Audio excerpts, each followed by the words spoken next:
Hey guys, so today I'm going to do a relaxed video talking to you about my contract and how I wrote my contract and maybe just some tips for you guys just starting out writing your home childcare contract. I'm just going to put a disclaimer in. I am not the best at writing contracts, but this is my contract. This is how I did it. And I just wanted to make this video because I know it's like super complicated. And when I first started up, I had no idea what to even put in a childcare contract. And now my childcare contract is like 22 pages long and I've just been amending it since I started 3 years ago. So I feel like it's a really good base, at least for people just starting out. So yeah, I just kind of wanted to like go through it with you guys and see if maybe you can get some pointers or tips. I'm honestly just going to hold my contract and read you point by point what I put in.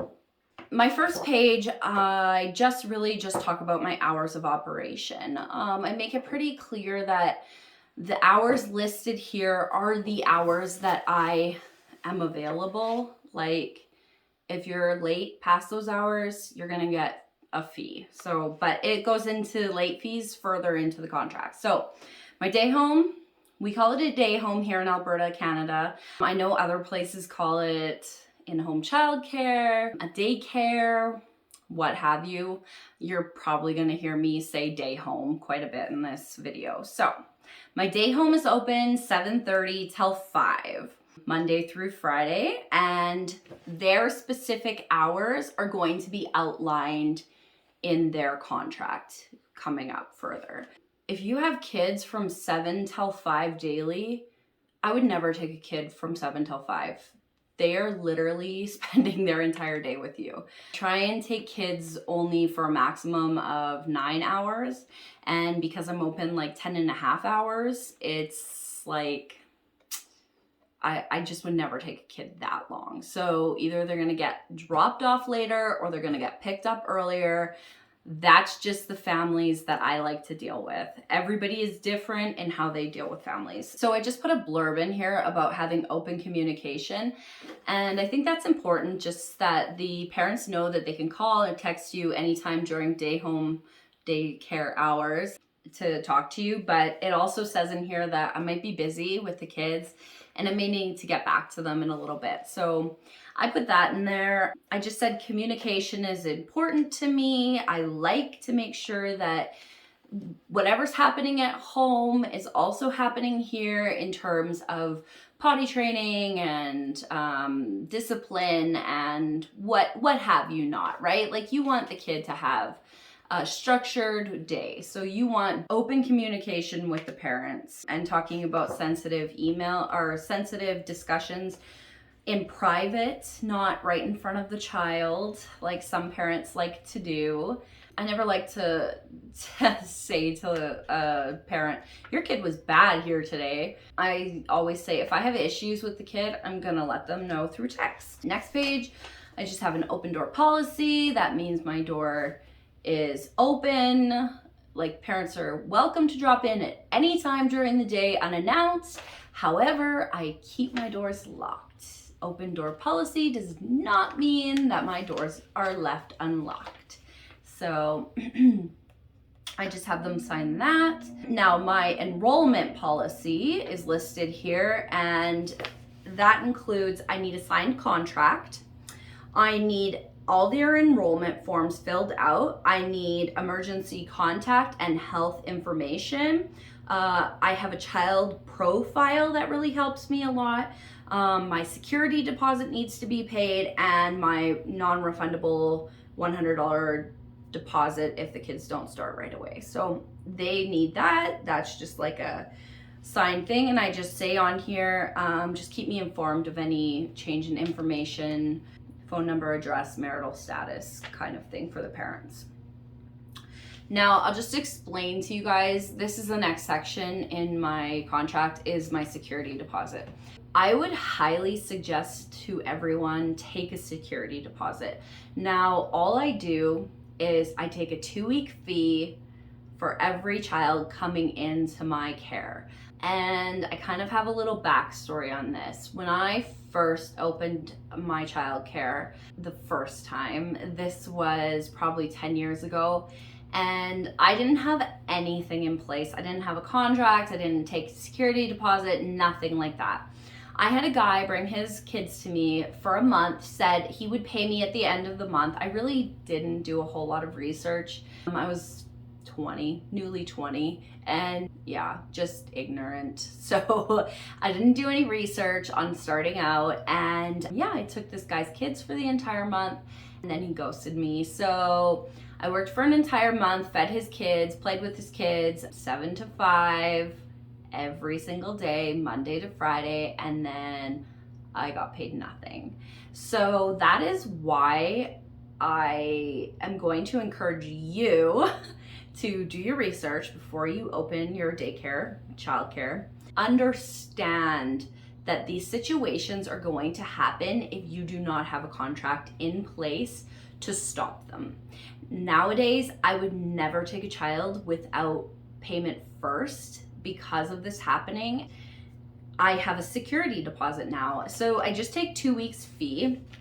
I hold it. I have like a special account for all of my security deposit. What I do with it is I just hold it in this account, and then when they give me proper notice, not just up and leave the childcare, because they've done that to me too, even with the security deposit, then I'm not out.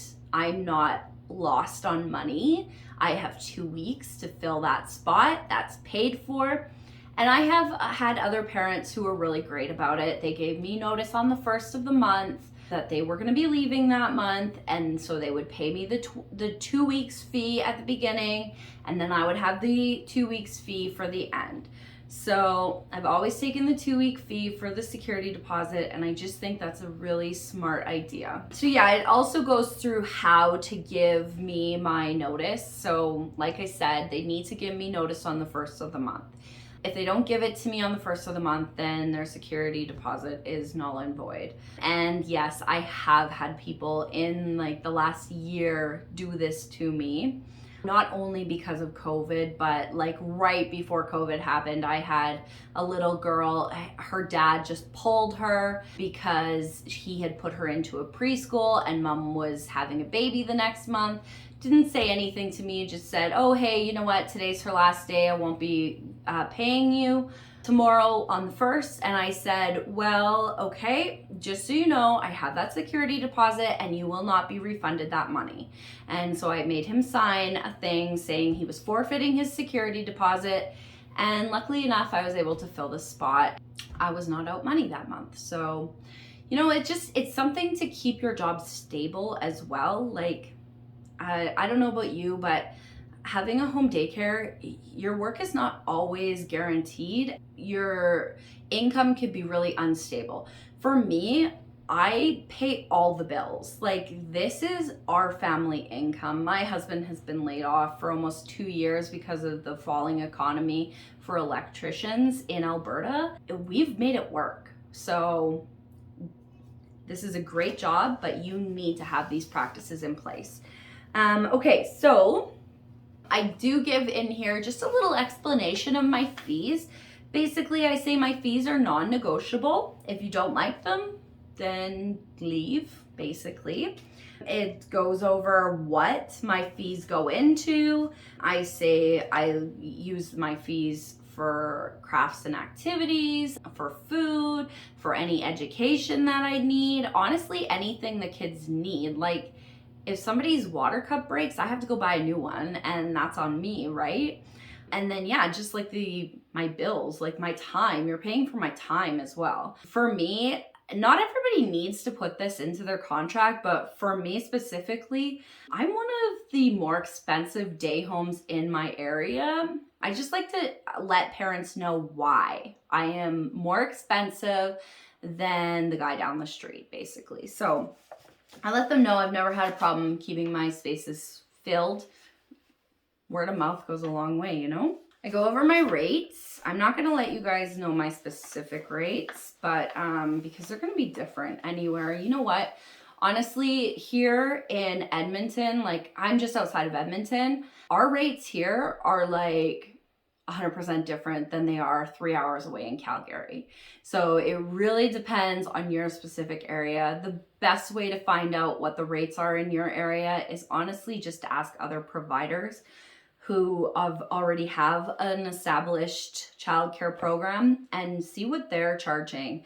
Everybody's rates are going to be different depending on your education, how much you put into your setup, like your childcare. There's so many factors really, but what I want to say about rates is definitely don't cut yourself short. A lot of times what new providers will do is they will set their rates really low just to fill their spots, and then they'll realize how much work this is, and then they'll boost their rates up, and you're going to lose all your kids anyways, because you're now going within a month, you're boosting it like $300-400 because you have way undercharged. It's not worth your time. It's not worth your money to keep your rates that low when you're feeding these kids 3 meals a day and you're spending 10 hours a day watching children.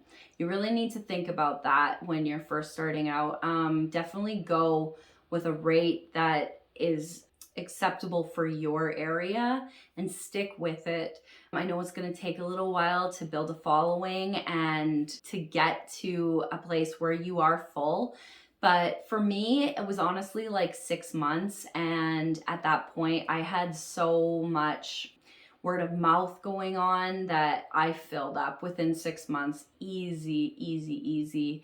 And since then, I've actually had a wait list, and I'm constantly being asked if I have room in my space. It's just make sure you keep your fees where they need to be. Late fees and late payment fees. Well, my schedule for my day home is parents pay on the first of the month for the month, and then if they're late, I charge $20 a day, but I will only go up to a week. Because if I have their kids for a week, it kind of is like, well, I've got your security deposit, so you can be a week late, but if you're anything over a week, you're not coming. You're not welcome to come, but my fees are still going to be added on every single day until they've paid. If they're a week late for paying, they can't come. If they're 2 weeks late for paying, they definitely can't come. And at that point, I would pretty much assume that they're done and I've just got their security deposit. And honestly, after a week, you're going to know if they're done. But yeah, I've had parents who have needed a bit of extra time just to get money in order and stuff. So I don't mind giving it to them. Like, I have their security deposit. I know I'm good. I know they're good for it. I pick my families very specifically because I know that they're going to respect me and my policies that I have in place. So if a family needs a little bit of extra help and just time to get some money together, that's fine. It's not a big problem. I will work with families also. If they need to pay me twice a month, I'm totally cool with that. Like, you want to be accommodating, right? Because honestly, you're going to love these kids and you end up making friends with families, and it's just good to be a nice person, right? So as long as they're good to me, I'm good to them. And that's how I do that. But yeah, also if they're late to pick up, basically if they're 10 minutes late to pick up, I start charging. So it's $10 per 15 minutes. But I'm pretty much like, if they're 10 minutes late, they're going to pay me $10. So it starts at 10 minutes late and it just keeps going up from there. I've had parents who come daily late, and that's why I put these fees in. If you don't have the fees, if you don't follow your practices in your book, if you don't charge for these fees, parents are just going to walk all over you, and you're going to have kids till an hour past. Like, honestly, make sure you're following these procedures and these fees. If somebody's an hour late to pick up their kid, they're definitely going to be paying me $40. So that's just one thing. You need to organize your life just as much as I need to organize my childcare. So I have those fees in place to save me time and so that people respect my time, right? So basically I put that in there. I do have a holding fee, and I will explain that. A holding fee for me is, so a parent comes in the middle of the month and they say they want that spot, but they don't want their child to start until the following month. So let's say they came mid-March, okay? They don't want to start in April. They want to start in May. So if I feel like I want to do that, because it's always on you, your choice, it's your childcare, you need to look and see if you can accommodate that with your bills first and foremost. But if I am able to do that, I say, okay, but I'm going to charge you $100 holding fee. And that is non-refundable. That holds your spot for the month. Now, for that month, I can just get drop-ins. I know I can do it, so I don't mind holding it for them. It's easy for me to get some kids to drop in, and I'll probably make a little bit more money because I'm also getting the holding fee plus the drop-ins.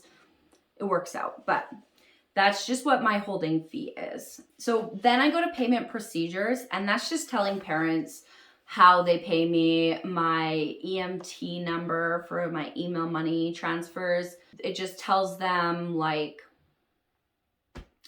when they need to pay, if they need to split up payments. This is all filled out here. It's got their schedule listed on here, so I know which days they're expecting to come and when they plan on paying me each month. Next one is provider vacation, holiday, and absences. Here's what I do for my childcare. I close my childcare for all stat holidays. My stat holidays are going to be different from other places' stat holidays because I know Alberta has stat holidays that are not relevant in Saskatchewan and are not relevant in Quebec or wherever. So these are just my stat holidays. I take off New Year's. Family Day is, I know, an Alberta holiday. Good Friday, which is in 2 days. Easter Monday, which is next Monday. And then Victoria Day, Canada Day, Alberta Heritage Day, Labor Day, Thanksgiving, Remembrance Day, Christmas, Boxing Day. Okay, so those are all of my stat holidays that I take off every single year. If my stat holiday falls on a weekend, then I can either take the Friday before or the Monday after in lieu of that stat holiday being closed. So I just put that in here so parents know I'm gonna get a free day. In my childcare, I take technically I take 3 weeks vacation, 2 of which are paid. So basically I can take 2 weeks at any time between January and December, and one of the weeks is paid and then the other one isn't. And then I get the week between Christmas and January 1st off, paid vacation. So that's just how I like to do it. You can do it however you want, however you feel comfortable, because remember, this is your policy and you want to make it what you want for your childcare. So some providers don't take vacation days, and I think that's crazy. This is a job and you totally deserve some time off. For your mental health, taking care of all these kids every day, you deserve time off. And if parents are gonna be upset about that, then you don't want them in your childcare, honestly. Like, what is it to them? 2 weeks, really. Ask grandma to watch them. That's what I would tell them. I also take a reasonable amount of sick days, which to me is like 3. Now, it says here in my contract, I'm not going to refund for sick days. If I need a sick day or a mental health day, then I'm going to take it. And 9, I would honestly even say 10 times out of 10, I just don't take them. I had, just about a month ago, I had a kidney infection. I worked through it. I was in the hospital. I had to go back to the hospital every single day for antibiotics. And my husband just watched the kids and I got my stuff done. So, you know what? We work with it. We try and be flexible for everybody. And childcare providers are some of the hardest working people that I know. And they deserve a couple days during the year to mentally get themselves in order. So parent vacations, I just go through this here in my contract. Parent vacations or absences. So if parents take their kids on vacation or if they're away from my day home for an extended period of time, it just states in my contract that they still need to pay to hold their child's spot, or I'm not going to hold their child's spot. I don't give refunds or discounts when the child is absent from care. Extended leave of absence. So if it's longer than 2 weeks, the parent is still going to need to pay for their child's spot in my childcare. But it just basically says here that if it goes further than 3 weeks, I do reserve the right to terminate care. Although I've never had this situation come up for me, it's basically just like an in case thing. Like if somebody is paying for their spot, but there's maybe some hostility and they're keeping their kid away, if they're gone for more than 3 weeks, I can just say, hey, you know what? Your kid hasn't been here in 3 weeks. I'm just going to terminate care. Here is a highlight point. Everyone needs this in their contract, 100%. Trial period, okay? You have your interview, you see the child, they're playing nicely because mom's there. They come to you next month, they come in and they're destructive. They are mean. They're not listening. It's just, you need this in there. I give everybody a 4-week trial period. And I'm not even saying it's just going to be the kids. You might find that working with these parents are just not happening for you. It's not right for you. It's not right for your childcare. Maybe they're like a super helicopter parent and like there's one lady who is in one of these groups that I'm in. She was telling us about how the mom wanted to come in and teach her how to properly change the child's bum.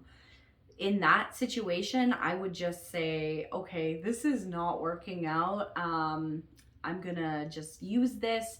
This is our trial period. I'm just gonna give you back your deposit, and this isn't working out for us. So that is, you need this. You need this in your contract. Just in case any of these situations, you don't know these people, you've met them for like 2 hours. Trial period is 100% needed in a contract. And then it also talks about how I can immediately terminate under any situations that I feel are dangerous or whatnot, I guess. So take, for example, it basically says in here that I reserve the right to terminate care without returning the security deposit if the child is hurting others, is disrespecting me, if the parents are disrespecting me, if the parents are using any type of negative language towards me, calling names, whatnot. I reserve right then and there to say, we're done, your security deposit is gone, we're done care. That's just what I need to have this in here, or these situations do come up, guys. Like, they come up a lot. I'm on several Facebook groups with day home providers, and you wouldn't believe the stories.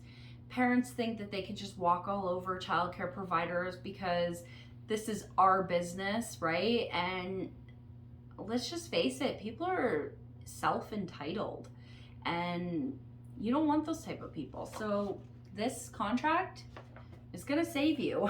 Then I just have things like arrival and departure. Please send your kids clean, dressed appropriately for the day. I just stay in here. Please make sure your goodbyes are brief because I can't stand at the door for 20 minutes chatting it up because I have 6 little munchkins downstairs here that I need to take care of. So I just want it to be brief and out the door. And then I always say you're welcome to call or text or let me know if you have any problems or concerns, and I can let you know what's happening here. It also talks about here them trusting me and showing the child that they trust in me to take care of them. Just by saying goodbye and not making a big deal out of it. Okay? These are just things I want parents to know really about how I want drop-offs to go. Another thing I talk about in here about drop-offs and pickups is you'll notice that whenever there's drop-offs and pickups happening, kids are always misbehaving. I don't know what it is. They tend to go crazy at drop-off and pickups, and I think it's just because another adult is in the house and they kind of want to show off. When I used to do drop-offs and pickups upstairs in my living room, I would have to bring the kids with me from the basement up there, and then I would have kids jumping on my couch, showing their cool moves to the new parents, and I was just like, okay, this is not okay. My couch is gonna get wrecked. Like, no, this is not good. So now I've changed it so that our back entrance is our day home entrance. And basically I have all the kids downstairs in the playroom. I put up the gate and they cannot come up to where the children are being dropped off. If I, for whatever reason, forget to put down the gate, they know they're not allowed to play on the stairs because that's dangerous. And I always make sure the kids go straight from the back door, downstairs, holding the handle on the railing. And that way I don't have that crazy moment between there. And even with the gate, I have to say, I have had some kids be a little bit disrespectful to the parents dropping off. I had just a situation earlier this month of one little boy like calling names to one of the moms dropping off, and now that little boy, when we have drop off, he has a special spot he gets to sit in because that happened. For the most part, he's not doing it anymore, right? So I've let him continue playing, but I told him if it happens again, he has to sit in his special spot until I come back down. And that's just how we're gonna do it, because you will find 100% it happens to everybody. When parents are dropping off and picking up, the kids are going crazy. I don't know why, it's just something kids do. So I talk about that in here.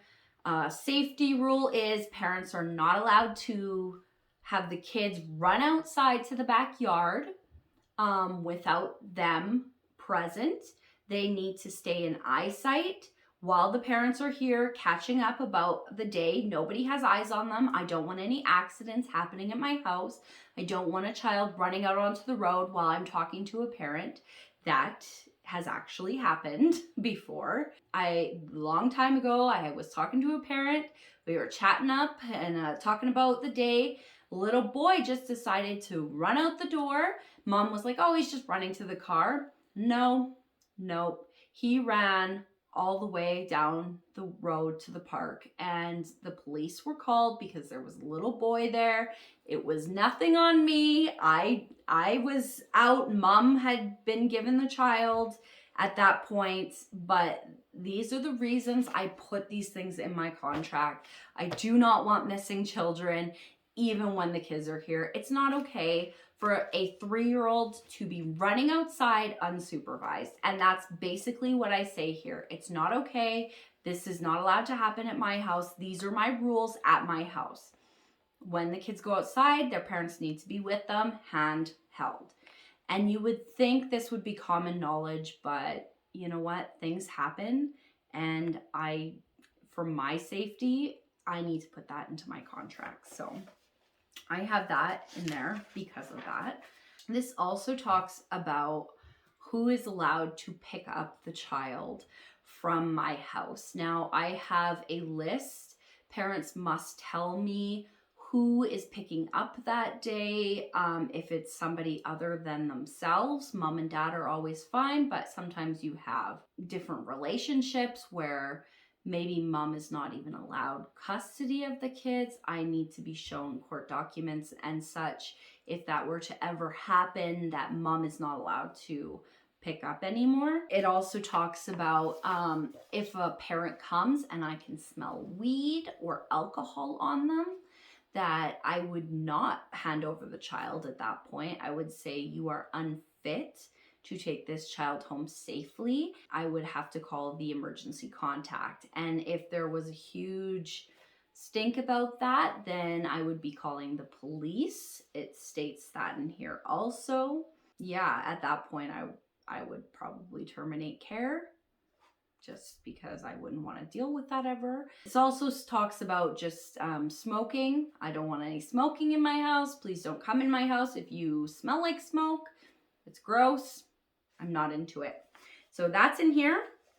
Then, friends, I have 3 pages on health. And I'm going to tell you right now, I have not even updated my contract to include COVID stuff because I'm a little unsure of what to put in there. I really feel like you should now have a pandemic clause in your contract in case something ever happens and you end up having to close your childcare for 2 weeks. Family has brought COVID into your home. That is something that should be added. And to be honest with you, I do plan on revising my contract. I've just kind of been waiting because I'm not entirely sure what to put for myself. This talks about health. Kids can't come if they have conjunctivitis, pink eye, or any other eye infection, impetigo, rash, diarrhea, loose or runny bowel movements, listlessness, nausea, vomiting, abdominal pains, a fever of 38.3, severe cold, severe hacking or untreated wheezing, untreated lice or scabies. If your child is too sick or unwell to participate, in my opinion, or become sick over the course of the day, you must come and pick up your child. I also have in here just that I am willing to administer Tylenol for teething babies. They must give it to me with specific instructions on when they want it given and like basically a signed off consent that I'm allowed to give it to them. And even with that consent form, I always text them. I say, hey, so-and-so is having a bit of teething troubles right now. I haven't given her any Tylenol. Do you think this would be an appropriate time for me to give her some Tylenol? And then I let the parents decide. And if they say yes, I say, okay, now I have it on text message that I was allowed. I have a consent form that I was allowed. And then I give her the medication. It also says here, they cannot come if they have measles, chickenpox, mumps, roseola, scarlet fever. If a doctor diagnoses an ear or throat infection, they have to stay away for 24 hours on antibiotics. And then I'm more than happy to give antibiotics as well. I just need signed consent. So those are my reasons why they couldn't come if they were sick. Now, see, and again, this has changed a lot because of COVID this year.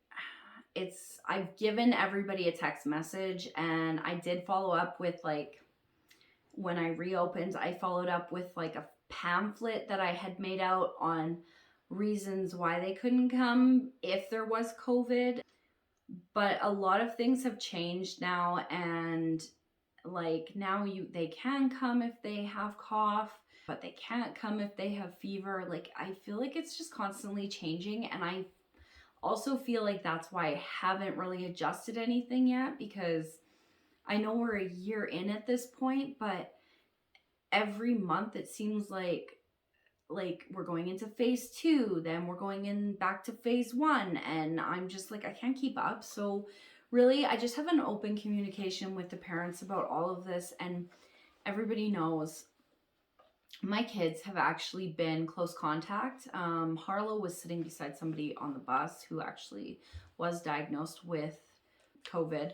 And what had happened was they became close contact, so they had to quarantine. I had to quarantine downstairs away from them so that I could continue doing childcare. They stayed upstairs with my husband and for 14 days. Well, actually at the time when we were told, it was only 10 days because they had already spent 4 days around. So at that point, anyways, they didn't get COVID and it was just a big hassle. But now we just keep an open contact with everybody and just talk about it, right? Anyways, let's move away from that. Next paragraph in my contract is talking about activities and curriculum. I just let them know what curriculum I use. I let them know that we do activities all the time and that like these are the things that we do during the day. It's in my contract. I follow through with these things on a daily basis. Your kids are not sitting in front of a TV all day. They're doing these activities. He talks about me being a screen-free day home for the most part. Those exceptions would be Friday. We always watch a movie on Friday. And then my other exception as of lately is now older kids during the winter when it's not nice outside and we have to be inside. I live in a fairly small house. It's about 1,000 square feet. I let the kids, like the kindergarten kids who are with me, watch shows, or if there's like a kid who doesn't nap anymore and they just can't keep quiet, I'll just put on a show. They're open to read books or play with toys or whatnot, but just during nap time. And most of the time, I don't even do that because now it's getting nice out and I'll just take them outside. So, and then I also have just like a form in here about field trips, leaving the property, and just our schedule. So I live very close to 7 parks, all within walking distance. So I have listed those 7 parks in here. We can be found at any one of these 7 parks. And I also live just like 15 minutes down the road from the library. I used to, pre-COVID, this is all pre-COVID of course, but we used to go to a park almost every day and we would go to the library for their family story time every Tuesday. That has now been taken away from the government. Alberta Health Services has recommended that day homes and daycares stay away from parks, any public facilities at all. And to be honest with you, I don't even think our library is open yet. So that was pre-COVID. And that's why that was in there. But I think it's important to know that if you are going to leave your property, parents do know that you are going to leave. Like, I don't know. Anyways, it also has different places that I can take them. We're within walking distance to the mall. Honestly, I'm in walking distance to basically everything, but we're in walking distance to the mall. So I have walked the kids up to the mall before and we've gotten lunch, or for Halloween, I walked them up and we did trick-or-treating in the mall in the afternoon. It was super fun. Parents actually knew about that though. I let them all know ahead of time. I let them know to bring their Halloween stuff and they all just picked them up from the mall. So that was fun. Yeah, and then the next point in my guidance and discipline is next in my contract. And basically this just goes over my approach for guidance and discipline. If a child is misbehaving, it's important to have these steps written down somewhere, either in your handbook or in your contract, that parents know. I'm never gonna hit a child. I don't even really like putting kids on timeout, but that is my solution. If I have given them warning after warning and they're still not listening and they're still doing the same thing, then they go on a timeout, and it kind of goes over where I would be sending them home. Like if your child is having an absolute meltdown, kicking and screaming, and just completely out of sorts, I'm going to call you and you need to come and pick up your child. And it just goes over the techniques that I use: positive reinforcement, redirection, gentle reminders and open discussion, shadowing, non-punitive timeouts. I state in here, absolutely no abuse or corporal punishment in any form will be used in my childcare. That it goes for spanking, swatting, hitting, grabbing, shaking, squeezing, humiliating, shaming, and frightening a child will never be used in my childcare. I encourage positive communication, cooperation, problem solving, and self-regulation. I think that's pretty standard, but I just want parents to know I would never, ever use any of these forms of discipline on a child in my childcare. So it's important to speak that in there as well. Then it goes into meals. It basically states the times that I serve morning snack, lunch, and afternoon snack. And then it also goes to state that if you have allergies or diet restrictions, then parents need to send food for their children rather than me. And it also states in here that I do serve special treats once in a while, but not every day. I follow the Canada Food Guide. I offer a wide variety of homemade foods, fruits, and vegetables. So if the kids are on formula or breast milk, then they need to be supplying that. That's not something that I supply. And then also discourage dropping your kid off starving, especially if it's not at snack time in the morning or, at lunch. If it's past lunch and you're dropping off your kid and I've already cleaned up after lunch, then maybe you should just take your kid and go get them some lunch, because I have my times listed here. I don't need to go out of my way to accommodate for a parent who's running late. Potty training. I will not potty train here unless parents are potty training at home.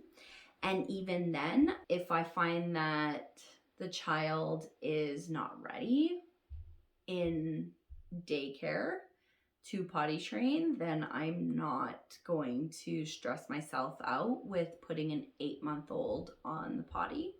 Things like that, because that has definitely happened before where parents have thought, oh, my kid's ready. They're a year old now. They can get out of diapers.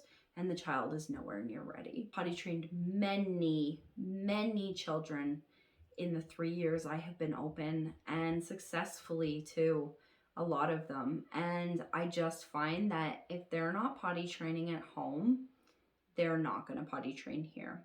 There needs to be a balance of what we do at home, we also do at daycare. So that's one of the situations where I would say you really need to use your voice and stick up for yourself in this situation, because you don't want to be stressed out trying to potty train a kid that's not even ready while you're taking care of all of these other kids' needs. Like, it just seems so pointless to me, but that's just my view on potty training. I'm not strong-willed enough to make a child potty train. I don't care if I need to change diapers. I'm more than happy to change diapers, but I'm not going to stress myself out by trying to potty train somebody who's not ready. And that goes for a 4-year-old. Like, if I know a 4-year-old is fully capable of being potty trained at this point, I will ask our lineup at bathroom time, and I will say, do you want to try and go potty? And if they say no, or they fight me, or they start crying, then I just step away. I don't want the kid to be stressed out in my care. It's not my place, to be honest with you. Potty training starts at home, and I think parents need to realize that. So I put all of that in here. I also just do a little blurb about diaper changes. I check the kids every 2 hours. Honestly, I check them way more frequently than that. If I can smell somebody, everybody's being checked. But it also stays in here that I will use cloth diapers. The parents provide them. I'm not opposed to using cloth diapers. I use cloth diapers on my own babies, so I'm more than happy. I also state here that parents need to provide their own diaper rash cream. And if they are using cloth diapers, that I don't play with it. I just wrap it up. If it's a pooped one, I'm not going to spray it off for them or anything. I'm just going to put it into their little bag and send it home at the end of the day and Mom and dad need to take care of that. That's not something I'm gonna do. That also goes for peed pants. I'm not going to play with the kids' peed pants. I'm not going to wash them. I'm just going to put them in a bag and they go home and mom and dad wash them. Naps and quiet time. This is kind of a tricky one. So I fully believe that every child under 4 years old still needs a nap, but parents don't think that. The thing is parents have not been at daycare all day and see how tired these kids actually get when they are playing. My house compared to their house is completely different. Like we're doing things all the time. Their mind is constantly moving here. If it's just even playing with their friends or the activities that we're doing, they need a nap. They need a nap here. I put everybody in our big playroom. I have cots and everybody sleeps together, separate of course, but I sit here, I monitor everybody at the same time. If the kids cannot sleep with other kids in the room, like I have a little baby who she needs absolute darkness, she goes into our other playroom and I have a camera in there so I can monitor her just from out here. I just sit here and I work on my materials for next month or whatnot, activities for the following days, prepping crafts and stuff while the kids have their nap. It's just kind of some me time. I get to watch my YouTube videos on my phone, have a cup of coffee, just sit here and watch the kids sleep. Kids are not going to nap. They still do need to have quiet time. And quiet time in the past has included things like sitting on their mat with books. The older ones I used to give Littlest Pet Shops to. My current crew who I have right now, the one is way too noisy and I just can't have her in the same room as the other kids. So with my husband not working, he'll take her upstairs and put on Peppa Pig and she'll watch that. And mom knows, she's totally fine with it. Yeah, she would be down here and she'd be screaming and she's only like 2. So I don't know how this child doesn't need a nap, but apparently she doesn't, and she's only here a couple days a week, so I let it go. And I just let her watch her Peppa Pig upstairs while I take care of all the other ones down here. Now, if my husband wasn't here, she would have to be down here with us. In that situation, I guess I would have to sit with her and read books and such. But this is another really good question to ask when you are doing interviews. Me having 5 kids sleeping and one who's 2 years old that doesn't have a nap is not going to work. It's just not. If you are alone, you're going to be so stressed during that time. I cannot even tell you.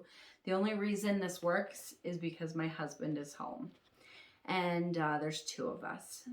If my husband was not home, there's no way I could do that. I couldn't sit here with her and try and keep her quiet while I'm monitoring the other 5 sleeping. It just wouldn't work. Next section is talking about supplies needed for day home. So basically, I just state in here that we go outside in all types of weather, so I want the kids to be prepared. Because of COVID, things need to stay here and not go between home and here. So a lot of the kids have just brought an extra snowsuit that can stay here. I launder them each week and it's good. Gloves, toque, hat, good pair of boots, ski pants, jacket for the winter, that all stays here. Now it's spring, snow's melting. We have a lot of mud in the backyard. So I've asked that everybody comes with splash pants for them. So if they need splash pants, we put on the splash pants for that day. You never know, it's Alberta. We can go from summer in the morning to winter at night. It's the weirdest weather. So yeah, basically it's just a list of clothing materials that I need. Everybody needs to have a change of clothes here. Parents are responsible for bringing diapers and a pack of wipes each month. If they have a special toy that they need to sleep with or a special blanket, they can send one to stay here and sleep with that. I put it all into their cubby. They need to have a water bottle, but for the most part, I have been providing water bottles, because every time I have a parent provide a water bottle, they always send something that leaks. And then I'm cleaning up water constantly all day because they have their water cups with them all day. Their parents need to bring soothers if their kids need them. And then during the summer, I require each family to provide me with 1 bottle of sunscreen and 1 bottle of bug spray. And those are specifically for their child. I put them into a little bin with their names taped on them. And I use whatever they send for their child on their child only. Now, that is because I found out in the past that some kids are allergic to certain types of sunscreen and insect repellent, and they can only have a certain type. So I just take care of that by saying parents have to bring it and it's used on their child only. They can take back whatever is left at the end of the year, or sometimes they need to replace it halfway through the summer. I do state in here that kids, if they need be, like the early walker stage, they can bring a pair of those slippers, like the Robies type slippers. Toys and other items, I do not allow toys from home to come, because if it gets broken here, I don't want to replace it, or lost, I don't want to replace it. So toys stay at their house. Our day home toys are for playing here. And that way there's no fighting either. I'm not in charge of their toys. I'm in charge of the toys here. So I don't want to tell a child, well, you have to share your toy, even though it's your toy, with our friend over here, because it's not my toy to share. So they just need to leave those things at home so we don't have problems. And then I also state in here that if a child ever deliberately breaks any of my toys, furniture, have you whatnot, parents are responsible for replacing it. Now, that's not to say, like, if a child breaks a toy here and it's like, it's just a mistake, I'm not gonna have the parents replace that. There's daily wear and tear on toys. I totally get that. But if a child is being reckless and throwing things and just happens to break my window, that child was out of control. Parents need to replace my broken window now. That's kind of where that's at. So that is basically the end of my written out contract. Then I just have in here an enrollment form that I actually just got off TPT. I will link it down in the description box below, which one I use. This one is kind of actually like US specific. So whenever the parents are filling it out, they're like, wait, what? Why do you need my insurance policy holder name and company and stuff? I'm like, no, don't worry about that. I don't actually need that. I'm like, I just got this off the internet. But there was a lot of good things in here that I did like. So that's why I picked this one. So I just say, parents, if it doesn't seem like it's for you, then don't put it in. Like your dentist's phone number, I'm not going to need your dentist's phone number. If your child chips a tooth here, I'm going to call you and you're going to call your dentist, right? But I also like that it has questions about allergies, medical conditions, physical or developmental delays, that kind of stuff, because this is all relevant, right? And then there's a profile on kids, like, what's your normal method of discipline at home? What's your favorite, your child's favorite foods? What kind of foods did your child not like? Has your child ever been in a daycare setting before? Was it a positive experience? Has your child ever been away from you? Basically, that kind of stuff. And then I also have permission to photograph, and I have all my parents fill this out. Some parents don't want their kids' faces posted online, and I'm totally cool with that. For my day home page on Facebook, I just put a sticker on top of the child's face, and they're totally happy with that. And then they'll text me if they ever want like that specific picture of their child, and I'll just text them the picture without the sticker. And then a lot of parents, like, I would honestly say 80% of my parents are cool with me posting pictures of their kids. So I just ask. It's honestly not a big thing. If they don't want them, posted, I'm totally fine with that. So basically, these are all of your rules. It is so important to have this when you are starting your childcare. It's important for you to follow these rules, follow your fees, follow the guidelines that you put in here. If you don't follow them, parents are not going to follow them. That's just how it goes. So know your own contract. Stick with your contract. Make sure you are quoting your contract. I like to have my contract at my door. I like to have it on hand. So if there's ever a conversation with parents where I'm like, okay, let me just check the contract, or I say to them, this is in my contract, and they say, no, I don't remember signing anything like that, I can just pull out a contract and say, hey, look, it's right here. And that's what we do. So guys, I hope this has been helpful for you. Like I said, I'm not a professional in writing contracts, and I'm not going to claim to be. This is just what I've put in my childcare contract. I have read so many of these, I cannot even tell you. There is going to be people who add more to their contract than me. There is going to be people who have only one page in their contract. I just think everybody needs to have a contract to set yourself up for success and to set your business up for success. If you don't have a contract, you could be stuck. And these, you have a parent's signature. These can be legally binding in court.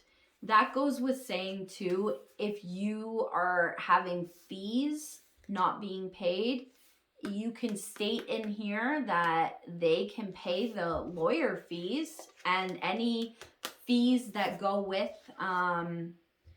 any court that needs to be done because of non-paid fees. That you could put that in here. But again, this is just what I have in my contract. Everybody's gonna have something different. So anyways, hope you guys found this helpful. I hope you have a great day, and I look forward to seeing you in the next video. If you haven't already, check out my Instagram, check out my Facebook, and please subscribe. You guys are motivating me to keep up on videos, and I've been having so much fun with it. So thank you so much for watching, and we'll see you in the next one. Bye, guys.